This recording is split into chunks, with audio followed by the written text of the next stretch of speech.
السلام علیکم دوستو، ایک شخص کے بارے میں آتا ہے کہ وہ کہا کرتا تھا کہ 31 اکتوبر 1929 کو جب غازی علم الدین شہید کو پھانسی ہونا تھا، اس سے ایک روز پہلے میں حسب معمول غازی رحمہ اللہ کے کوٹڑی کا پہرہ دے رہا تھا۔ پیدل چلتے ہوئی میں کوٹڑی سے ذرا فاصلے پر عام قیدیوں کے بیرک کی طرف آ گیا۔ مل کر کیا دیکھتا ہوں کہ غازی کا کمرہ خوبصورت اور دلکش روشنیوں سے بھر گیا ہے۔ میں یہ سمجھا کہ شاید غازی علم الدین شہید رحمہ اللہ نے اپنے کمرے کو آگ لگا لی ہے۔ اتنی میں کیا دیکھتا ہوں کہ نور کا ایک بادل ہے جو تیزی سے آسمانوں کی طرف چلا گیا۔ چنانچہ میں باغم باغ غازی رحمہ اللہ کی کوٹری کی طرف بھاگا۔ اندر گیا تو کیا دیکھتا ہوں کہ پورا کمرہ بہترین اور مسحور کن خوشبو سے معطر اور منور تھا۔ غازی رحمہ اللہ حالت سجدہ میں زار و قطار رو رہے تھے۔ تھوڑی دیر بعد اٹھی تو میں ان کی قدم بوسی کی اور خود بھی بے اختیار رونا شروع کر دیا۔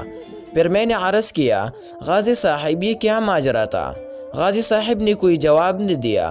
میں نے پھر عرض کیا کہ حضرت، آپ یہ اہم راز اپنے سینے میں لے کر نہ جائیے اور اس واقعہ کی تفصیلات ضرور بتائیے۔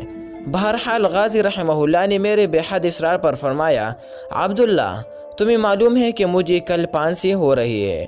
میری دلجوئی اور حوصلہ افزائی کے لیے شافع محشر حضور خاتم النبیین حضرت محمد مصطفیٰ صلی اللہ علیہ وسلم اپنے خاص صحابہ کرام رضوان اللہ تعالی علیہم اجمعین کے ساتھ یہاں خود تشریف لائے اور بڑی محبت اور شفقت فرمائی۔ اس موقع پر حضرت علی رضی اللہ تعالی عنہ نے مجھ سے پوچھا کہ تمہیں پھانسی کا خوف تو نہیں ہے؟ میں نے عرض کیا، حضور بالکل نہیں۔ فرمایا، بیٹا اگر کوئی خوف ہے تو آؤ ہمارے ساتھ چلو۔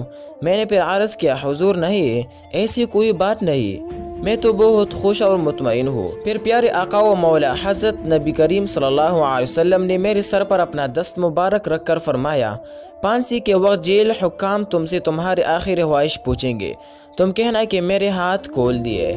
میں پھانسی کا پھندا چوم کر خود اپنے گلے میں ڈالنا چاہتا ہوں تاکہ دنیا کو معلوم ہو جائے کہ مسلمان اپنے پیارے نبی صلی اللہ علیہ وسلم کے عزت و ناموس کے تحفظ کے لیے اپنی جان کا نذرانہ پیش کرنا سب سے بڑی سعادت سمجھتا ہے۔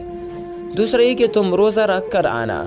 میں تمام صحابہ کرام رضوان اللہ تعالی علیہم اجمعین اور فرشتوں کے ہمراہ حوض کوثر پر تیرا استقبال کروں گا اور ہم سب روزے کٹے افطار کریں گے۔ یہ ہے تحفظ ناموس رسالت صلی اللہ علیہ وسلم کا صلہ دوستو۔